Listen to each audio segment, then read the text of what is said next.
మీ అందరికీ మరణాత. రక్షణ మహాసంకల్పన చార్టులో 10 ఆజ్ఞలు అనే అంశమును 73, 74, 75, 76 వీడియోల్లో మనం ధ్యానం చేసుకున్నట ప్రారంభించాం. 73వ వీడియోలో మొదటి ఆజ్ఞ యొక్క అర్థాలు కొన్ని, 74వ వీడియోలో మిగిలిన అర్థాలు, రెండవ ఆజ్ఞ వివరం, 75, 76 వీడియోల్లో మూడవ ఆజ్ఞ యొక్క వివరాన్ని మనం ధ్యానం చేసుకున్నాం. ఈ సమయంలో 4వ ఆజ్ఞను ధ్యానించుకుందాం. ప్రభు సహాయం కోరి ప్రార్థన చేద్దాం. అందరూ కళ్ళు మూసుకునండి. దయగల మా తండ్రి, మీకు వందనములు. మీరు మాకు నేర్పుతూ ఉన్న సంగతులను బట్టి, సత్యములను బట్టి, పాఠములను బట్టి మిమ్మల్ని స్తుతించుచున్నాను. ప్రభువా, ఈ సమయంలో మరలా మాతో మాట్లాడండి.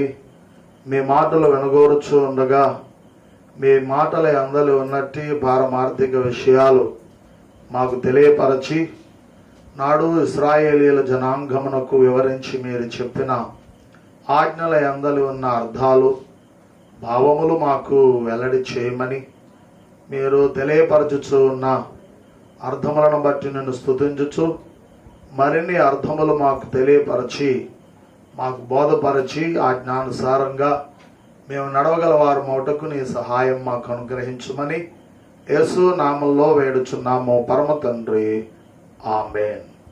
ప్రభునందు ప్రియులారా, ఆయన పరిశుద్ధ నామమున కూడిన మీ ఎల్లరకును కృపా సమాధానములు మెండుగా కలుగును గాక, ఆమేన్. 4వ ఆజ్ఞను పఠించుకుందాం. నిర్గమాకాండము 20వ అధ్యాయం 12వ వచనం. నీ దేవుడైన యెహోవా నీకు అనుగ్రహించు దేశంలో నీవు దీర్ఘాయుష్మంతుడవగునట్లు నీ తండ్రిని నీ తల్లిని సన్మానింపము అని దేవుడు తెలియపరిచినట్లుగా మనం చూస్తున్నాం. మొదటి ఆజ్ఞ, నేను తప్ప వేరొక దేవుడు నీకుండకూడదు. పైన ఆకాశమందు గాని, క్రింద భూమి యందు గాని, భూమి క్రింద నేల యందే గాని ఉండు దేని రూపమునైనను విగ్రహమునైనను నీవు చేసుకునకూడదు. వాటికి సాగిల పడకూడదు, వాటిని పూజింపకూడదు అని చెప్పుకున్నాం. దీని యొక్క భావము విగ్రహారాధన చేయకూడదు. ఇది మొదటి ఆజ్ఞ. రెండవది, యెహోవా నామమును వ్యర్థముగా నుచ్చరింపకూడదు. మూడవ ఆజ్ఞ, విశ్రాంతి దినమును పరిశుద్ధంగా ఆచరించుటకు జ్ఞాపకముంచుకునుము. నాలుగవది, నీ తండ్రిని తల్లిని సన్మానించము అని దేవుడు శాసించినట్లుగా, అనగా ఆజ్ఞాపించినట్లుగా మనం చూస్తూ ఉన్నాం. ప్రియులారా, మనకు జన్మనిచ్చినటువంటి తల్లిదండ్రులైన వారిని సన్మానించాలట. తద్వారా మనం దీర్ఘాయుష్మంతులం కాగలము అని దేవుడు ఇక్కడ వాగ్దానం చేసినట్లు, అనగా దీర్ఘాయుస్సునిస్తానని వాగ్దానం ఇచ్చినట్లు ఈ వచనాన్ని బట్టి మనం గ్రహించగలుగుతూ ఉన్నాం. ప్రియులారా, ఇవి ఆజ్ఞలు. అనగా ఈ నిర్గమాకాండం 20వ అధ్యాయంలో ప్రియులారా 3 నుండి 17 వచనాల్లో కనబడుతూ ఉన్నవి ఆజ్ఞలు.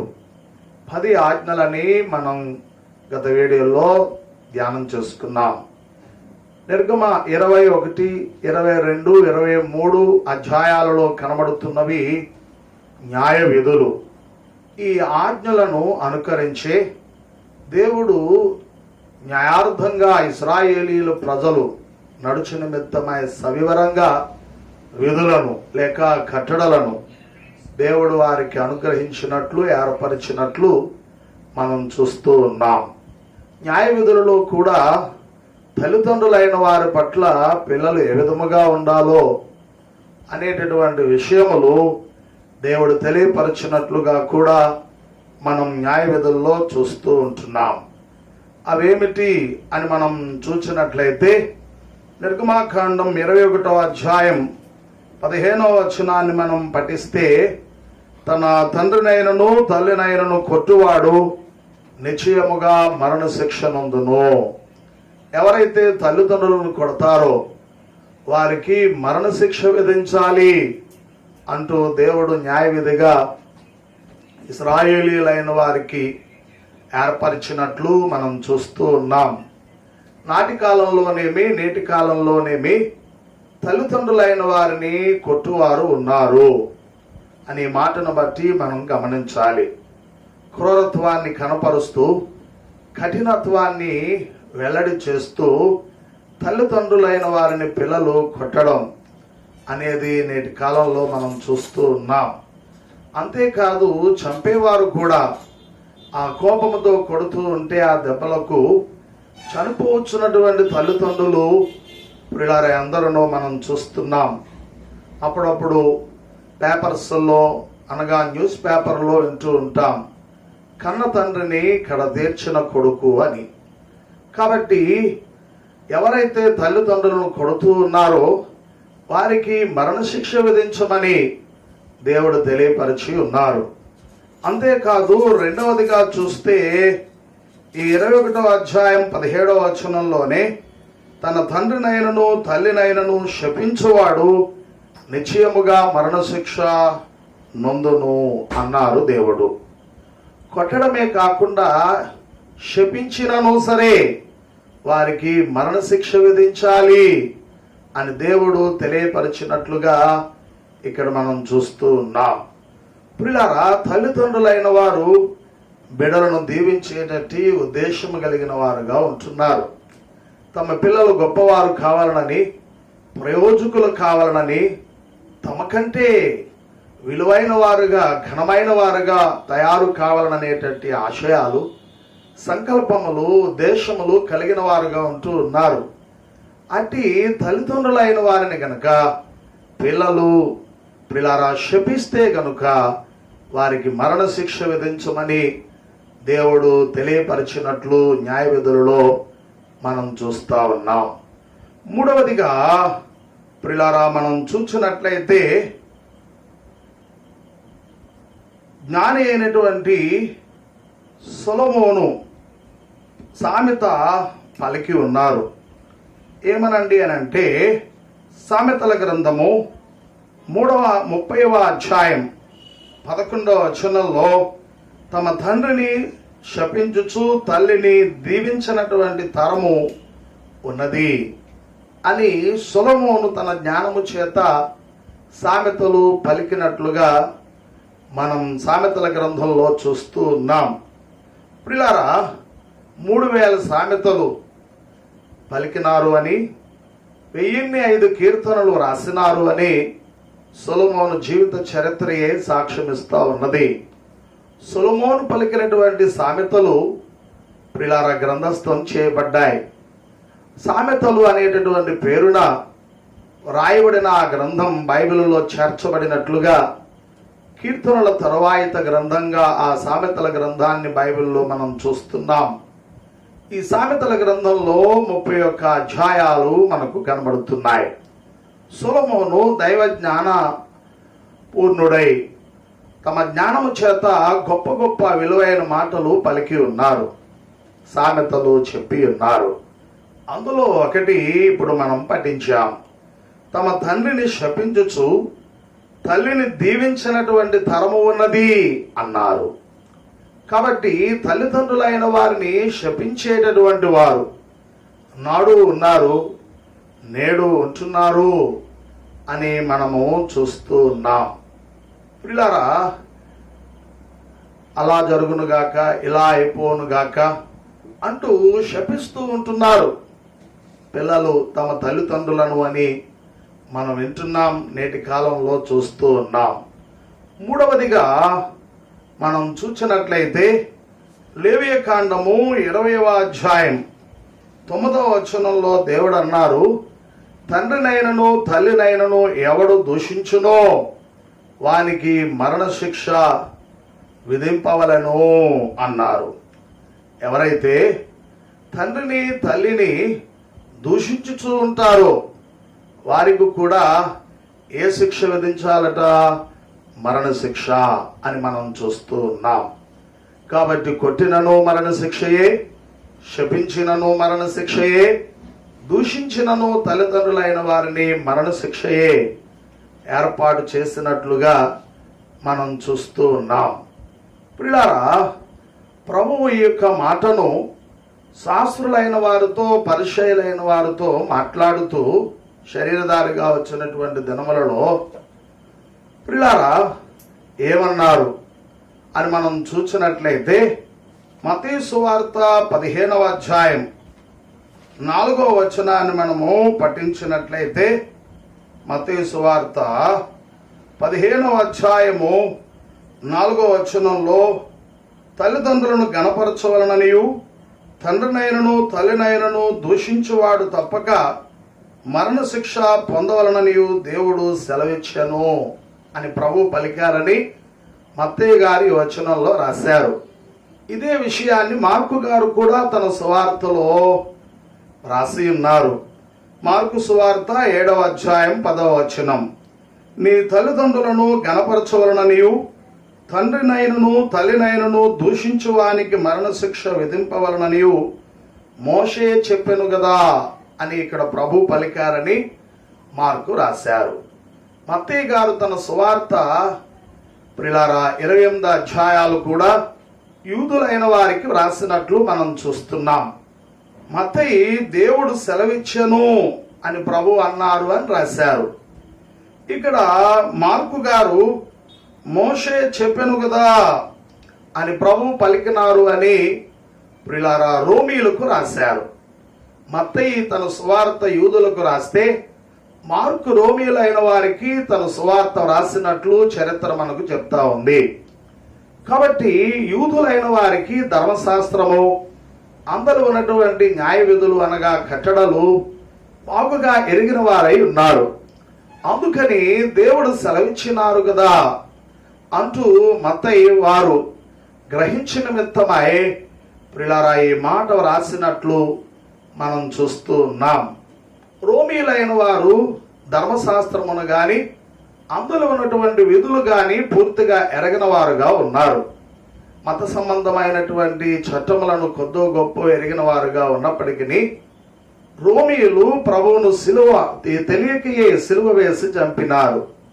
అలాగే యూదులు కూడా ప్రభువును గ్రహించకయే, నమ్మకయే, అర్థం చేసుకునకయే సిలువ వేసి చంపినారు. ఆ కారణం చేత మీరు సిలువ వేసి చంపినటువంటి నజరేయుడైన యేసు మీకు రాజయ్యున్నాడు అంటూ యూదులకు మత్తయి సువార్త రాసినట్లుగా చరిత్ర చెప్తా ఉంది.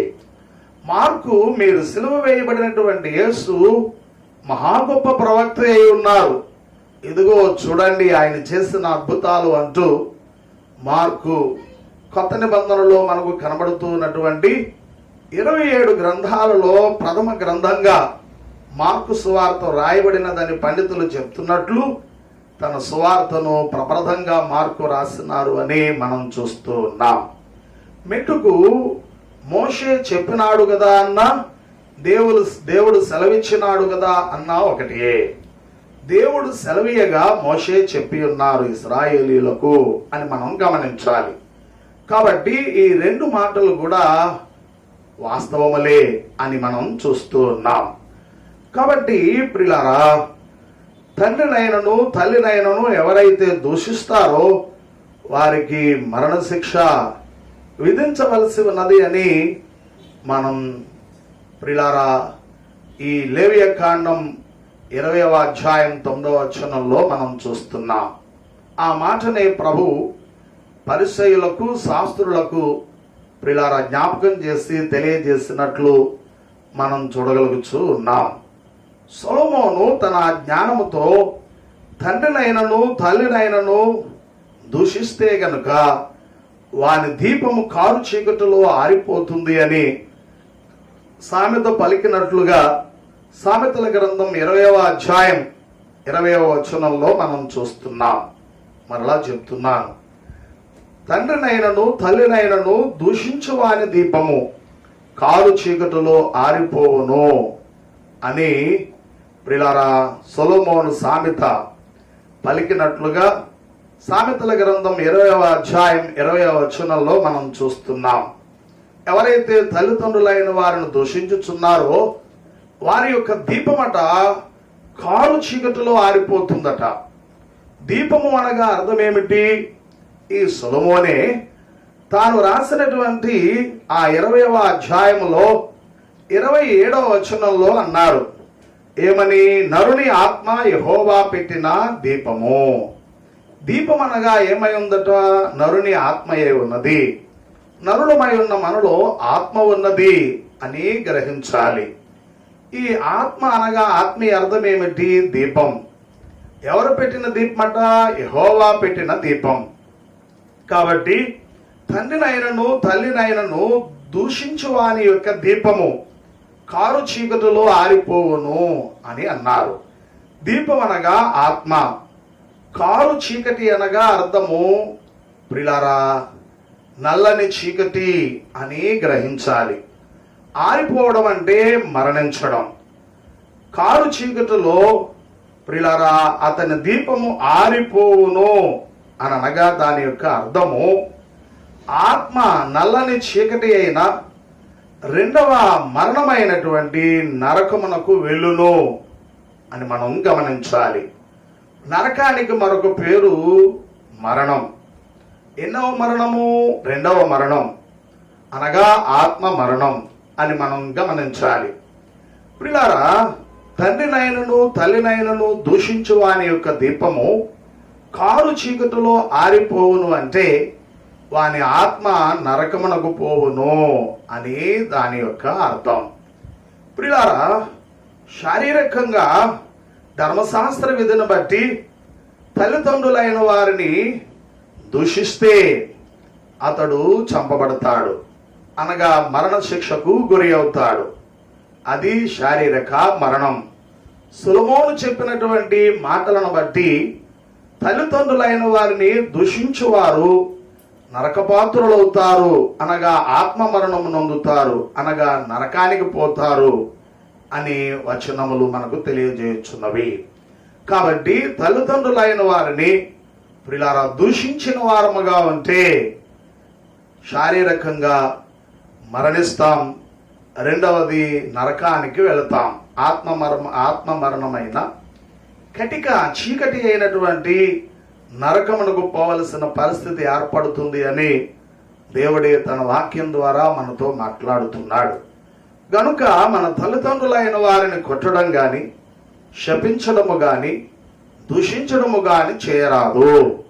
ఇక నాలుగవదిగా మనం చూసినట్లయితే తన తండ్రినైనను తన తల్లినైనను నిర్లక్ష్యము చేయువాడు శాపగ్రస్తుడగునని చెప్పగా ప్రజలందరూ ఆమేన్ అనాలి అంటూ దేవుడు మోషే గారి ద్వారా ఇశ్రాయేలీయుల ప్రజలకు సెలవిచ్చినట్లు ద్వితీయోపదేశకాండం 27వ అధ్యాయం 16వ వచనాన్ని బట్టి చూస్తూ ఉన్నాం.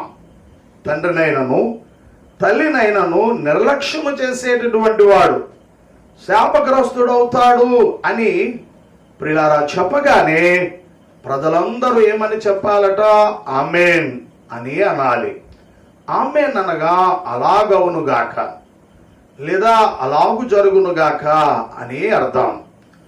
తండ్రినైనను తల్లినైనను నిర్లక్ష్యం చేసేవాడు శాపగ్రస్తుడవుతాడు అనగానే అవును అలాగు జరుగునుగాక అని ప్రజలందరూ పలకగానే దేవుడు ఆ చొప్పున జరిగించుచు వచ్చి ఉన్నాడు అని మనం చూస్తూ ఉన్నాం. కాబట్టి తల్లిదండ్రులైన వారిని ఏం చేయకూడదట? నిర్లక్ష్యం చేయకూడదు. నిర్లక్ష్యం అన్న మాటకు అర్థము లెక్క చేయకపోవడం, వారిని చిన్నచూపు చూడడం, ప్రియులారా గౌరవం లేకపోవడం వారంటే అని దాని భావం అని మనం గమనించాలి. తల్లిదండ్రులైన వారిని లెక్క చేయని వారుగా ఉంటున్నామేమో. వింటున్న సోదరి సోదరుడా, నీకు జన్మనిచ్చినటువంటి తల్లిదండ్రుల పట్ల నీవు ఏ విధంగా ఉంటున్నావు? ఈ సమయంలో ప్రశ్నించుకోవాలని, పరిశీలన చేసుకోవాలని దేవుడు మనతో మాట్లాడుతూ ఉన్నాడు. కనుక మనం లెక్క చేయని వారముగా ఉండరాదు. అలా ఉంటే నిర్లక్ష్యం కలిగిన వారంగా ఉంటున్నాం. తల్లిదండ్రులైన వారిని చిన్నచూపు చూస్తున్నామేమో, వారి ఎడల గౌరవం లేకుండా ప్రవర్తించుచున్నామేమో. ఎవరు మట్టుకు వాళ్ళం పరిశీలన చేసుకోవాలని ఈ సమయంలో పరిశుద్ధాత్మ తండ్రి మనకు ప్రబోధించుచు ఉన్నారు. పిల్లారా, సొలొమోను మహాజ్ఞాని అని ముందు చెప్పుకున్నాం. ఈ సొలొమోను తాను రాసినటువంటి సామెతలలో తండ్రి ఎడల ఎలా ఉండాలి, తల్లి ఎడల పిల్లలు ఏ విధంగా ఉండాలి, తండ్రి ఎడల పిల్లలు అనగా కుమారులు, పిల్లారా తల్లి ఎడల పిల్లలు ఏ విధంగా ప్రవర్తించాలో సొలొమోను సామెతలు పలికినట్లుగా సామెతల గ్రంథంలో మనం చూస్తూ ఉన్నాం. పూర్వకాలమందు పిల్లారా తండ్రి ఒక్కరైనను తల్లులు వేరువేరుగా ఉండేవారు. అనగా ఒకే పురుషునికి అనేక మంది స్త్రీలు భార్యలుగా ఉంటూ ఉండేవారు అని బైబిల్ గ్రంథమయంలో పాత నిబంధన గ్రంథంలో మనం చూస్తూ ఉంటున్నాం.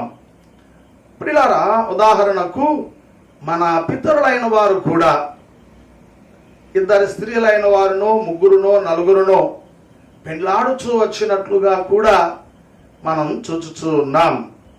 ఇది పూర్వకాలం ముందు కూడా జరుగుతూ ఉండేది అని మనం చూస్తూ ఉన్నాం. అంతేకాకుండా ఇంకా ముందుకు మనం వచ్చినట్లయితే ఉదాహరణకు సొలొమోను తండ్రి అయినటువంటి దావీదు అనేక మంది స్త్రీలను భార్యలుగా కలిగినట్లు మనం చూస్తూ ఉన్నాం. ఆయన కలిగినటువంటి భార్యలలో బెత్షెబా అనేటటువంటి భార్యకు పుట్టిన కుమారుడే సొలొమోను అని బైబిల్ గ్రంథాన్ని బట్టి చూస్తూ ఉన్నాం. ఈ సామెతలు పలికినటువంటి సొలొమోను కూడా 700 మంది భార్యలను 300 మంది ఉపపత్నులను కలిగిన వారుగా ఉంటూ వచ్చి ఉన్నారని ఆయన జీవిత చరిత్ర మనకు తెలుపుచూ ఉన్నది. బహుభార్యాత్వం ప్రపంచంలో ఎవరు ప్రియులారా కలగని రీతిగా ఈ సొలొమోను కలిగినట్లుగా మనం చూస్తున్నాం. 700 మంది భార్యలను 300 మంది ఉపపత్నులైన వారిని ఈ సొలొమోను కలిగినారు అని మనం చూస్తున్నాం. అయితే ప్రియులారా, మన కాలంలో ప్రస్తుతం ఎక్కువ శాతం ప్రతి పురుషునికి ఒకే భార్య ఉండడం అనేది మనం చూస్తూ ఉన్నాం. అనేక మంది పిల్లలకు తల్లిదండ్రులైన వారు ఉండడం, కొందరికి తండ్రి ఉంటే తల్లి లేకపోవడం అనగా తల్లి లేని వారుగా ఉండడం, కొందరికి తల్లి ఉంటే తండ్రి లేకపోవడం అనగా తండ్రి లేని వారుగా ఉండడం అనేది మనం చూస్తున్నాం. కనుక వీరిని అందరిని దృష్టించినటువంటి సొలొమోను తన జ్ఞానం చేత అందరికి ఉపయోగపడేటటువంటి రీతిలో తండ్రి ఎడల ఎలా ప్రవర్తించాలి, తల్లి ఎడల ఎలా ప్రవర్తించాలి అనగా తండ్రి ఎడల బిడ్డలు ఏ రీతిగా నడుచుకోవాలి, తల్లి ఎడల ఏ రీతిగా నడుచుకోవాలో సామెతలు పలికినట్లుగా మనం చూస్తున్నాం. వాటిని సమయంలో జ్ఞాపకం చేసుకుందాం. తండ్రి ఎడల పిల్లలు ఏ విధముగా ఉండాలో సొలొమోను రాసి ఉన్నారు. చూడండి, సామెతల గ్రంథం 1వ అధ్యాయం 8వ వచనంలో తండ్రి ఉపదేశమును ఆలకించాలి అని పలికారు. వింటున్న వారులారా, మనకున్నటువంటి తండ్రి ఇచ్చే ఉపదేశమును ఆలకించాలి. ఈ రోజున తండ్రి ఏదో చెప్తా ఉన్నా పెడచెవిన పెడుతున్న వారు ఎందరున్నారో, తండ్రి మాట వినని వారు ఎందరున్నారో గమనించాలి. వారు అనుభవాలతో పిల్లారా చెప్పువారై ఉన్నారు.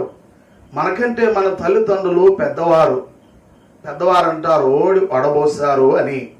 కాబట్టి ఎన్నో ఆటుపోట్లు తట్టుకున్న వారై, ఎన్నో శ్రమలు అనుభవించిన వారై, ఎన్నో సమస్యల గుండా వారి జీవనయాత్రను కొనసాగించుకున్న వారై ఉన్నారు. కనుక మన క్షేమము కోరి వారు ఉపదేశం ఇచ్చేటటువంటి సమయంలో వారి ఉపదేశమును ఆలకించే వారముగా ఉండాలి అని మనం ఈ వాక్యాన్ని బట్టి గమనించాలి. రెండవదిగా తండ్రి ఉపదేశమును అంగీకరించాలి. సామెతల గ్రంథం 23వ అధ్యాయం 22వ వచనంలో అని సొలొమోను పలికారు. ఆలకించడమే కాదు, ఆ ఉపదేశాన్ని ఏం చేయాలండి అంటే అంగీకరించాలి. అనగా దాని అర్థం ఆ ఉపదేశానుసారంగా నడుచుకోవాలి. అప్పుడే ప్రియులారా అలా నడుచుటను బట్టి వచ్చేటటువంటి ప్రతిఫలం మనకు దొరుకుతుంది అని మీకు తెలియజేస్తా ఉన్నాను. ఇంకా మూడవదిగా చూస్తే తండ్రి ఆజ్ఞను గైకోవాలి అంటూ సామెతలు 6:20లో సొలొమోను పలికినట్లుగా మనం చూస్తున్నాం. తండ్రి ఉపదేశమును ఆలకించాలి మొట్టమొదటిది. రెండవది మన తండ్రి యొక్క ఉపదేశమును అంగీకరించాలి. మూడవది తండ్రి ఆజ్ఞను ప్రియులారా గైకోవాలి అంటూ, అనగా తండ్రి యొక్క ఆజ్ఞానుసారముగా నడుచుకోవాలి. చూడండి, యాకోబు తన చిన్న కుమారుడైనటువంటి యోసేపును పిలిచి, నాయనా, నీ అన్నలు మందను తోలుకుని వెళ్ళారు, వారికి ఆహారం ఇచ్చిరా అని శాసించినాడు.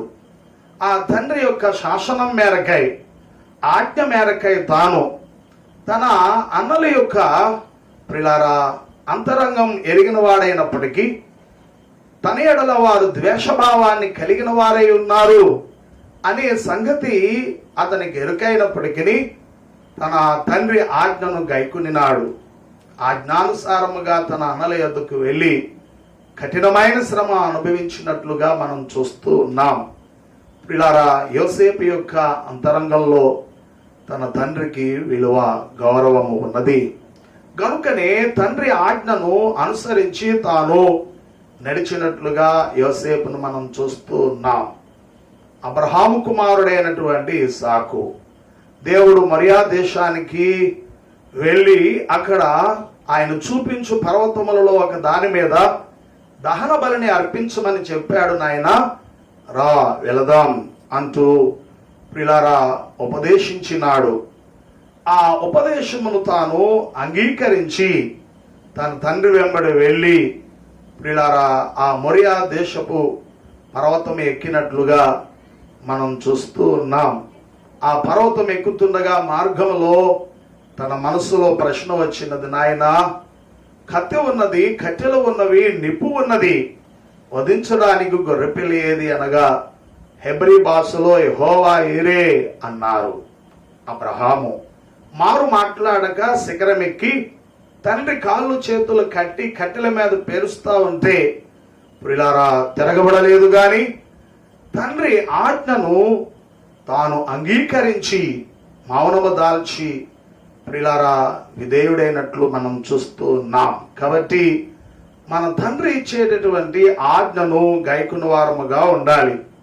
అంతేకాదు, జ్ఞానము గల కుమారుడు తండ్రిని సంతోషపరుస్తాడు అంటూ సామెతలు 15:20లో సొలొమోను సామెత పలికినట్లుగా మనం చూస్తూ ఉన్నాం. ఎవరైతే జ్ఞానం కలిగిన వారుగా ఉంటున్నారో పిల్లలు, వారు తమ తండ్రిని సంతోషపరచువారై ఉన్నారట. చూడండి, కుమారునికే మారు రూపు అయినటువంటి మన ప్రభు అయిన యేసు క్రీస్తు వారు తన తండ్రిని సంతోషపరిచినారు అని మనం మత్తయి సువార్త 3:17 మనం చూస్తున్నాం. ఈయనే నా ప్రియ కుమారుడు, ఈయన యందు నేను ఆనందించుచున్నాను అని తండ్రి పలికి ఉన్నారు. కుమారుడైనటువంటి యేసు క్రీస్తు వారు ఎంతగా ఆ తండ్రిని సంతోషపరచకపోతే ఈ మాటను పలకగలరో అని మనం పరిశీలించాలి. వింటున్న మనం మన తండ్రిని సంతోషపరచువారముగా ప్రియులారా ఉండాలి. ఎప్పుడు అలా ఉండగలుగుతాం? ఆ తండ్రి యొక్క ఉపదేశమును ప్రియులారా మనము ఆలకించిన నాడు, ఆ తండ్రి యొక్క ఉపదేశానుసారముగా నడుచుకున్న నాడు, తండ్రి యొక్క ఆజ్ఞను గైకున్న నాడే తండ్రిని సంతోషపరిచిన వారం అవుతామని మీకు తెలియజేస్తా ఉన్నాను. అలాగే తల్లి ఎడల ఏ విధముగా ఉండాలో బిడ్డలు ప్రియులారా సొలొమోను పలికి ఉన్నారు. తల్లి చెప్పు బోధను ఉపదేశమును త్రోసివేయకము అంటూ సామెతల గ్రంథం 1:8 6:20 పలికినట్లు మనం చూస్తూ ఉన్నాం. తల్లి చెప్పు బోధను అలాగే ఉపదేశమును ఏం చేయకూడదట? పిల్లలు త్రోసివేయకూడదు. వింటున్న వారులారా, తండ్రి లేని వారుగా మీరు ఉంటే, తల్లిని కలిగిన వారుగా మీరు ఉంటే, ఆ తల్లి చెప్పేటటువంటి బోధను త్రోసివేయకండి. ఆ తల్లి ఇచ్చేటటువంటి ఉపదేశమును త్రోసివేయరాదు అని మీకు వాక్యాన్ని బట్టి తెలియపరుస్తూ ఉన్నాను. కాబట్టి తల్లి చెప్పేటటువంటి బోధ బిడ్డల ప్రయోజనం కొరకై ఉన్నది. తల్లి చెప్పేటటువంటి ఉపదేశం బిడ్డల యొక్క మేలు కొరకై ఉన్నది అని ప్రతి బిడ్డ గ్రహించి ఆ ఉపదేశమును త్రోసివేయకుండా ఆ ఉపదేశానుసారముగా నడుచుకోవలసి ఉన్నది. రెండవదిగా తల్లిని ఆనందపరచాలి అంటూ సామెతల గ్రంథం 23వ అధ్యాయం 25వ వచనాన్ని బట్టి మనం చూస్తా ఉన్నాం. సొలొమోను తల్లి అయిన బెత్షెబ సొలొమోను బట్టి ఎంతో ఆనందించినది అని సొలొమోను చరిత్రలో మనం చూడగలుగుతున్నాం. వింటున్న వారలారా, మనలను బట్టి మన తల్లి ఆనందపడుతూ ఉన్నదా, విచారపడుతున్నదా? ఎవరికి వారు ప్రశ్నించుకోవాలనే సమయంలో పరిశుద్ధాత్మ తండ్రి మేల్కొల్పుతూ ఉన్నారు. ఇక మూడవదిగా, నీ తల్లి ముదిమ దినమందు ఆమెను నిర్లక్ష్యము చేయకము అంటూ సామెతలు 23:22లో సొలొమోను రాసి ఉన్నారు. తల్లి యొక్క వృద్ధాప్యమందట తల్లిని ఏం చేయకూడదట? మనం నిర్లక్ష్యం చేయకూడదు. ప్రియులారా, మన ప్రభు అయిన యేసుక్రీస్తు వారికి తల్లి ఉన్నది కానీ తండ్రి లేరు. అనగా తల్లి అయిన మరియమ్మ గారు పరిశుద్ధాత్మ వలననే యేసయ్యను గర్భము దాల్చినారు అని మనం చూస్తూ ఉన్నాం. కాబట్టి యేసయ్య శిలువ మరణ సమయంలో ఆ శిలువ క్రింద ఉండి సమయోను చెప్పినటువంటి మాటలను జ్ఞాపకం చేసుకుంటూ దుఃఖాక్రాంతురాలై కన్నీరు మున్నీరుగా విలపిస్తా ఉన్నారు. వృద్ధాప్యంలోనికి వచ్చేసిన యేసయ్య తల్లి అయిన మరియమ్మ గారు ఆ తల్లిని చూస్తూ ప్రభువు నిర్లక్ష్యము చేయలేదు గాని, ప్రియులారా, తల్లి ఎడల ఎంతో గౌరవ భావము కలిగి ప్రియులారా తాను నిర్వర్తించాల్సినటువంటి బాధ్యతను తన శిష్యుడికి అప్పగించినట్లు తన స్థానంలో తన శిష్యులను ఉంచి తన శిష్యుని తన తల్లికి అప్పగించినట్లుగా యోహాను సువార్త 19వ అధ్యాయం 25 నుండి 27 వచనాల్లో మనం చూడగలుగుతున్నాం. అమ్మా, ఇదిగో నీ కుమారుడు అన్నారు తల్లితో. యోహాను వైపు చూస్తూ ఇదిగో నీ తల్లి అని 3వ మాటగా శిలువలో ప్రభు పలికినట్లుగా మనం చూస్తూ ఉన్నాం. కాబట్టి వృద్ధాప్యమునకు వచ్చి వేసినటువంటి ప్రియులారా తల్లిని మనం నిర్లక్ష్యము చేయరాదు అని ఈ మాటను బట్టి మనం గమనించవలసిన వారమై ఉన్నాం. ఇదే సొలొమోను సామెతల గ్రంథం 15వ అధ్యాయం 20వ వచనంలో బుద్ధిహీనుడు తన తల్లిని తిరస్కరించును అని వ్రాశారు. బుద్ధిహీనుడు తన తల్లిని తిరస్కరించును అని వ్రాసినట్లుగా మనం చూస్తూ ఉన్నాం. బుద్ధిహీనుడు అనగా తెలివి లేనివారు, ప్రియులారా తెలివి తక్కువ వారు, జ్ఞానము లేనటువంటి వారు తన తల్లినట ఏం చేస్తారు? తిరస్కరిస్తారు అని మనం చూస్తూ ఉన్నాం. వింటున్న మనం ముందు చెప్పుకున్నాం, జ్ఞానము గల కుమారుడు తల్లిని ఏం చేస్తాడు? సంతోషపరుస్తాడు. అలాగే బుద్ధిహీనుడు తన తల్లిని ఏం చేస్తాడు? తిరస్కరిస్తాడు. కనుక బుద్ధిహీనులముగా ఉండరాదు, బుద్ధిమంతులముగా ఉండాలి. తెలివి లేని వారముగా ఉండరాదు, తెలివి కలిగిన వారముగా ఉండాలి. జ్ఞానము లేని వారముగా ఉండరాదు, జ్ఞానం కలిగి నడుచుకోవాలి. ఆ జ్ఞానం కొరకై మనం ప్రభువును ప్రార్థించినట్లయితే ప్రియులారా మనం ఆ జ్ఞానాన్ని పొందుకోగలుగుతాం. జ్ఞానమై ఉన్న క్రీస్తును ధ్యానించినట్లయితే ఆ జ్ఞానాన్ని పొందుకోగలుగుతాం. దేవుని వాక్యాన్ని దివారాత్రము ధ్యానించు అలవాటు కలిగిన వారమైతే ఆ జ్ఞానాన్ని పొందుకోగలుగుతామని మీకు నేను మనవి చేస్తా ఉన్నాను. ఇకపోతే ఇంకా ముందుకు వెళితే తల్లిదండ్రుల ఎడల మన ప్రవర్తన ఎలాగూ ఉండాలి లేఖనం ఏం చెప్తా ఉంది. ఈ సమయంలో మనం ధ్యానం చేసుకుందాం. చూడండి, మొట్టమొదటిగా మనం పరిశీలన చేస్తే కొలస్సీ పత్రిక 3వ అధ్యాయం 20వ వచనంలో అపోస్తలుడైన పౌలు కొలస్సీలకు రాసినటువంటి పత్రిక 3వ అధ్యాయం 20వ వచనంలో అంటారు, పిల్లలారా అన్ని విషయములలో మీ తల్లిదండ్రుల మాట వినుడి. పిల్లలైన వారు అన్ని విషయాలలో కూడా తల్లిదండ్రులైన వారి మాట ఏం చేయాలట? వినాలట. ఇది ప్రభువును బట్టి మెచ్చుకునదగినది. తల్లిదండ్రులైన వారి మాట వినడం మెచ్చుకునదగినది అంటూ ఆత్మ తండ్రి ఇక్కడ మాట్లాడుతున్నారు.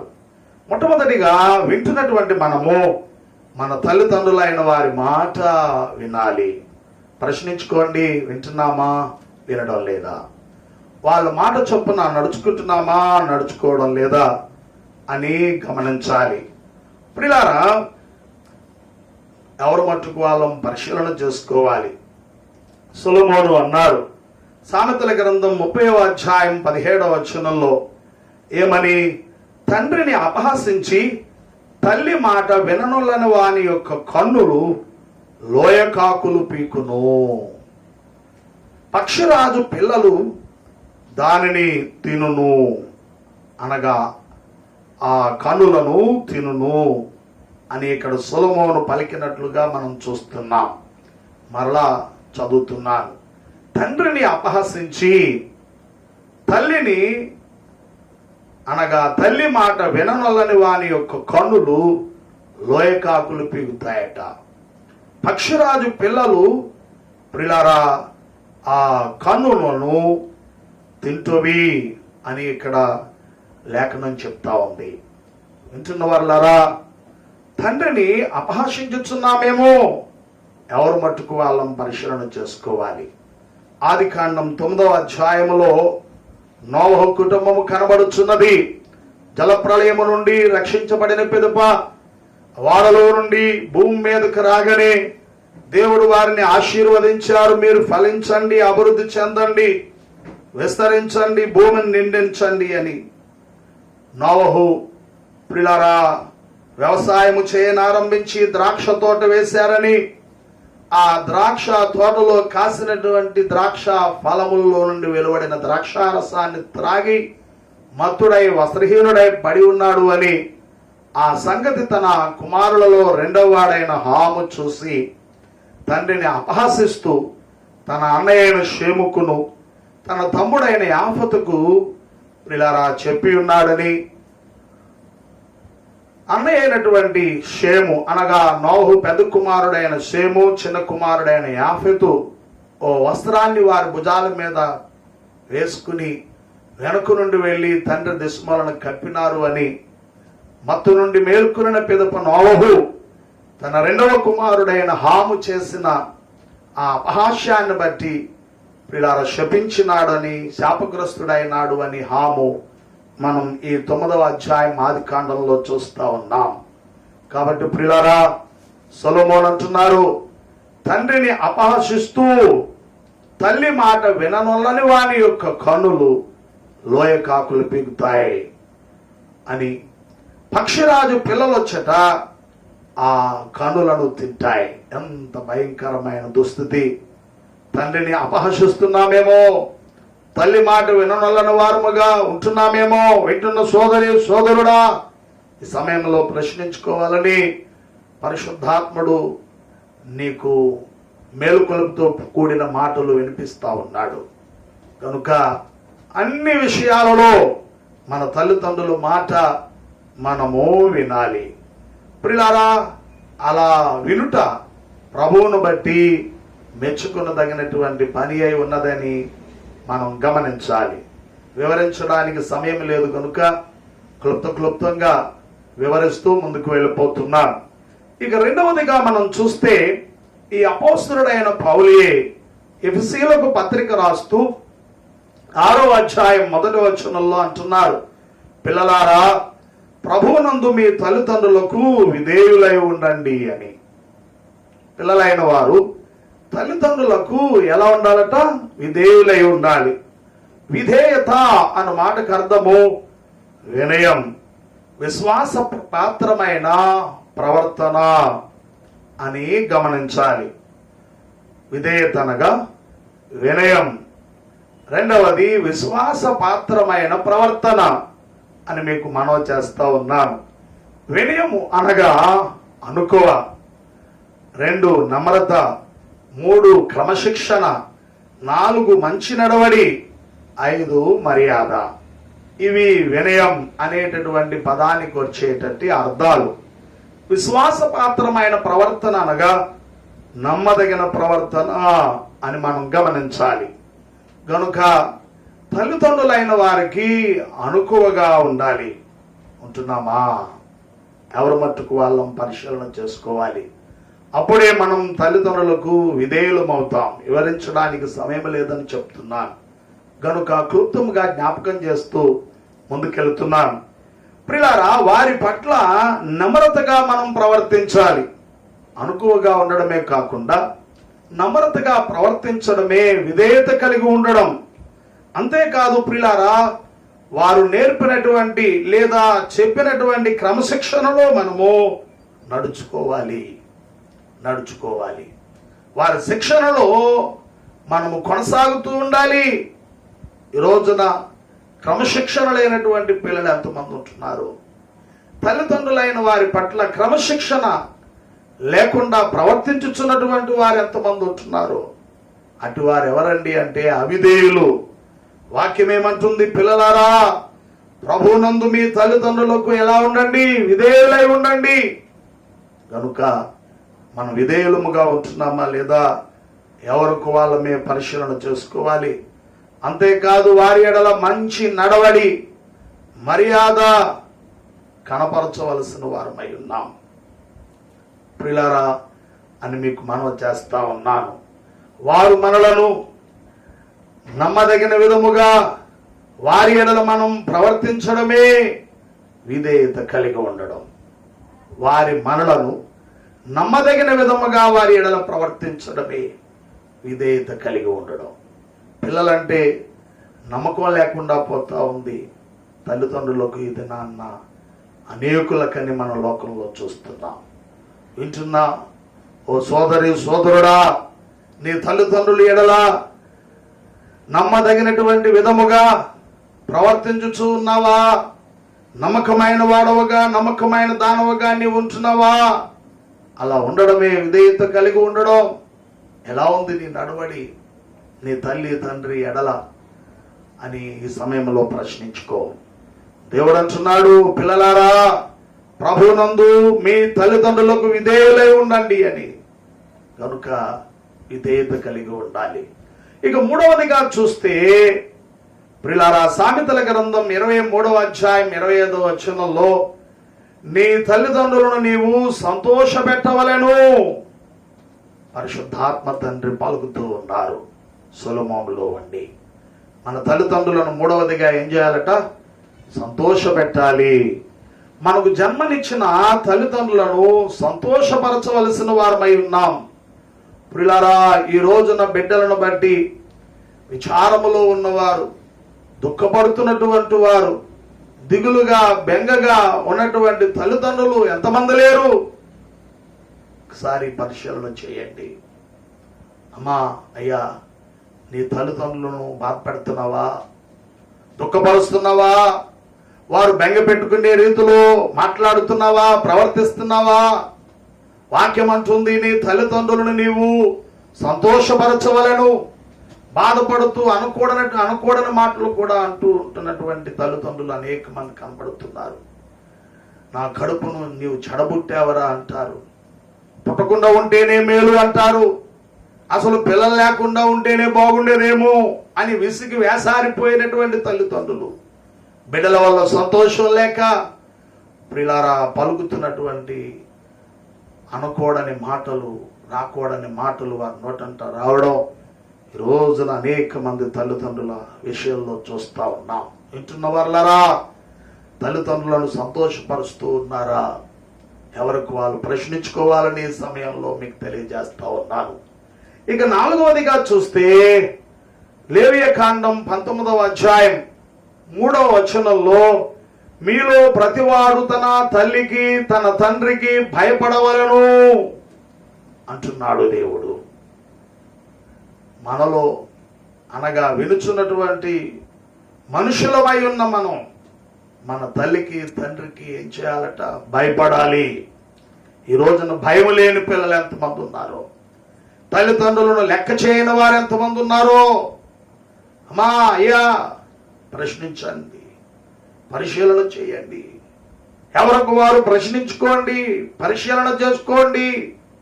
తల్లిదండ్రులు అంటే మనకు భయం ఉన్నదా? భయం ఉన్నదా? ప్రియులారా, తల్లిదండ్రులు అంటే భయపడేవారు తల్లిదండ్రులకు లోబడతారండి, లోబడతారు. వారు చెప్పిందల్లా చేస్తారు. తల్లిదండ్రులు అంటే భయం ఉన్నవారు తల్లిదండ్రులు మాట వింటారు. భయం లేకపోతే మాట వినరు. ఏంటి నువ్వు చెప్పేది చేసేది అంటారు, తిరగబడతారు. తల్లిదండ్రులు అంటే భయం ఉన్నవారు వారిని కొట్టరు. అంతేకాదు వారిని శపించలేరు. భయం ఉన్నవారు అమ్మో శపిస్తే మనకు శాపం వస్తుంది అనే భయము ఆందోళన వాళ్ళలో కలుగుద్ది. తల్లిదండ్రులు అంటే భయం ఉంటే, ఈ రోజున భయము లేకయే లోబడకపోవడం, మాట వినకపోవడం, తల్లిదండ్రులను కొట్టడం, శపించడం అనేది చేస్తూ ఉన్నారు. తల్లిదండ్రులు అంటే భయం ఉన్నవారు వారిని దూషించరు. ప్రియులారా, దూషించరు. వారి ఎడల నిర్లక్ష్యాన్ని కలిగి ఉండరు. అందుకనే దేవుడు అంటున్నాడు, మీలో ప్రతివాడును తన తల్లికి తన తండ్రికి భయపడాలి అని న్యాయవిధులలో చెప్పాడు. తల్లిదండ్రులైన వారిని కొట్టువాడు మరణశిక్ష నొందుతాడని, శపించువాడు దూషించువాడు మరణశిక్ష నొందుతాడని, నిర్లక్ష్యం చేసేవాడు శాపగ్రస్తుడవుతాడని ముందు చెప్పుకున్నాం, ధ్యానం చేసుకున్నాం. గనుక దేవుడు అంటున్నాడు, నీ తల్లికి నీ తండ్రికి నీవు భయపడు అని. భయపడేటటువంటి వారు మళ్ళా చెప్తున్నాం లోబడుతారు. భయపడేవారు మాట వింటారు. భయపడుతున్న వారు తల్లిదండ్రులు అంటే వారిని కొట్టరు, శపించరు, దూషించరు, వారి ఎడల నిర్లక్ష్యం కలిగి ఉండరు అని మనం గమనించాలి, గ్రహించాలి. ఇక 5వదిగా మనం చూసినట్లయితే ప్రియులారా, నిర్గమాకాండం 20వ అధ్యాయం 12వ వచనంలోను, ద్వితీయోపదేశకాండం 5వ అధ్యాయం 16వ వచనంలో నీ తండ్రిని తల్లిని సన్మానించము అంటున్నాడు, ఆజ్ఞాపిస్తూ దేవుడు. 5వదిగా మనం ఏం చేయాలట? తండ్రిని తల్లిని సన్మానించాలి. సన్మానము అనగానే ప్రియులారా, భుజం మీద సాల్వా వేసి మెడలో దండ వేయడం అనే ఆలోచన తలంపు రావడం సహజమై ఉంది మన జ్ఞానానికి. రోజు మేము ఎక్కడ తీసుకొచ్చి సాల్వా వేయాలండి, దండలు వేయాలి, ఇదేం మాట అని మీరు అనుకునవచ్చు. సన్మానించడం అనగా ఏమి? సన్మానించుడు అనగా గౌరవించుట అయి ఉన్నది, మరియు ఘనపరచడం అయి ఉన్నది. దేవుడు అంటున్నాడు, నీ తల్లిదండ్రులైన వారిని నీవు గౌరవించు. అమ్మా అయ్యా ప్రశ్నించుకోవాలి ఈ సమయంలో. తల్లిదండ్రులను గౌరవిస్తున్నారా? అగౌరవంగా వారి ఎడల మీరు ప్రవర్తిస్తున్నారా? అగౌరవంగా వారిని చూస్తున్నారా? అగౌరవంగా వారితో మీరు మాట్లాడుతున్నారా? ఎవరికి వాళ్ళు పరిశీలన చేసుకోవాలి. ప్రియులారా, వారిని మనం ఎక్కడ గౌరవించాలి, ఎప్పుడు గౌరవించాలండి అని అడిగితే ఇంటిలో గౌరవించాలి. కొందరు పిల్లలు నాన్నగారు అని చక్కగా పిలుస్తారు, అమ్మా అని నోరారా పిలుస్తారు. ప్రియులారా, ఎంత గౌరవంగా పిలుస్తూ ఉంటారో, ఎంత గౌరవంగా వారితో మాట్లాడుతూ ఉంటారో, ఎంత గౌరవంగా వారి ఎడల ప్రవర్తన కలిగి ఉంటారో. వింటున్న సోదరుడా, నీవు ఆ విధంగా ఉంటున్నావా? ఇంటిలో గౌరవించాలి. అంత మాత్రమే కాదండి, ఇంట బయట అందరిలోనూ గౌరవించాలి. ప్రియులారా, పనులు చేసుకునేటప్పుడు గౌరవించాలి. ప్రయాణాల్లో ఉన్నప్పుడేమి, అన్ని సందర్భాలలో కూడా గౌరవ భావము కలిగి తల్లిదండ్రుల పట్ల వారిని గౌరవించే వారముగా ఉండాలని మీకు తెలియజేస్తున్నాను. వారితో మాట్లాడేటప్పుడేమి, వారి గురించి ఇతరులకు ప్రియులారా చెప్పేటప్పుడేమి, అనగా వారి గురించి ఇతరులతో మాట్లాడేటప్పుడేమి గౌరవించు వారంగా ఉండాలి. చాలా మంది వాడా ఆమె అంటూ అగౌరవంగా మాట్లాడతారు. తల్లి తండ్రి అనేటటువంటి గౌరవము లేకే ప్రియులారా, మోటు మాట్లాడుతూ ఉంటారు. ఏరా ఒరే ఏమే వసే అంటూ తల్లి ఎడల తండ్రి ఎడల మాట్లాడేటటువంటి వారు ఎంతమంది లేరు? అఘోరముగా ప్రవర్తించుచున్న వారు ఎంతమంది లేరు? వింటున్న సోదరి సోదరుడా, నీవు ఆ విధంగా ఉంటున్నావేమో ఈ సమయంలో ప్రశ్నించుకో, పరిశీలన చేసుకోవాలని పరిశుద్ధాత్మ తండ్రి తెలియపరుస్తూ ఉన్నారు. ఈ సమయంలో తల్లిదండ్రుల ఎడల మనం ఏ విధంగా ప్రవర్తించాలో 5 విషయాలు చెప్పాను. మిగిలినవి 78వ వీడియోలో, తర్వాతి వీడియోలో ధ్యానం చేసుకుందాం. అవేంటి చెప్పండి? మొట్టమొదటిగా తల్లిదండ్రుల మాట మనము వినాలి. అన్ని విషయాల్లో కూడా అలా వినడం ప్రభువును బట్టి మెచ్చుకునదగినది అని నేర్చుకున్నాం. రెండవది, తల్లిదండ్రులకు విధేయులంగా ఉండాలి. మూడవది, తల్లిదండ్రులైన వారిని సంతోషపరచాలి. నాలుగవది, వారికి భయపడాలి. ఐదవది, వారిని గౌరవించాలని నేర్చుకున్నాం. గౌరవ భావము కలిగి, వారంటే భయము కలిగి, వారిని సంతోషపరుస్తూ, వారి ఎడల విధేయత కలిగి వారి మాట వింటూ జీవిద్దాం. అటు జీవితం విన్న మనకు ప్రభు దయచేయును గాక. ఆమేన్. తండ్రి, మీకు వందనములు. నీ తండ్రిని తల్లిని సన్మానించుమని శాసించిన మీరు ప్రభువా, ఇంతవరకు మాకు బోధించిన సంగతులను బట్టి నిన్ను స్తుతించుకుంటున్నాము. వీటిని మేము విడిచిపెట్టేయకుండా, దేవా, మరచిపోకుండా మా హృదయాంతరంగాల్లో ఈ మాటలను మూట కట్టుకుని తండ్రి, ఆ ప్రకారంగా మా తల్లిదండ్రుల ఎడల ప్రవర్తించేటట్టు సత్ప్రవర్తన ప్రభువా, వారిని సంతోషము కలిగించేటటువంటి ప్రవర్తన మాకు అనుగ్రహించమని బ్రతమలాడుచున్నాము తండ్రి. మీకు వందనములు. అవిధేయులైన పిల్లల వలె, లోబడని పిల్లల వలె, మాట వినని పిల్లల వలె ప్రభువా, అగౌరవముగా ప్రవర్తించే వారి వలె, బాధ పెట్టే యేసయ్యా పిల్లల వలె, భయపడని పిల్లల వలె మేము ఉండకుండా మా తల్లిదండ్రులైన వారి పట్ల ఎలా ఉండాలని ఇంతవరకు మేము నేర్చుకున్నామో ఆ విధంగా జీవించుటకు నీ సహాయం మాకు అనుగ్రహించమని. ఇదిగో మా ప్రియులు ఎంతమంది ఈ వీడియోలు చూస్తున్నారో వాళ్ళందరినీ ఇటు ధన్యకరమైన జీవితంలో ఉంచి నడిపింప చేయమని, ఈ వీడియోల ద్వారా ఇంకా అనేకులు మేలు పొందునట్లు, బలపడినట్లు, ఆధ్యాత్మిక జీవితంలో ఎదుగునట్లు సహాయం చేయమని మాకై ఇచ్చిన సందేశాన్ని బట్టి నేను స్తుతించుకుంటూ యేసు నామములో వేడుచున్నాను పరమ తండ్రి. ఆమేన్. త్రైకత్వ దేవుడు తల్లిదండ్రుల ఎడల ఏ విధముగా ప్రవర్తించవలనని తెలియజేసినారు. అట్టి ప్రవర్తన జీవితం మనందరికి అనుగ్రహించును గాక. ఆమేన్. మారణాత.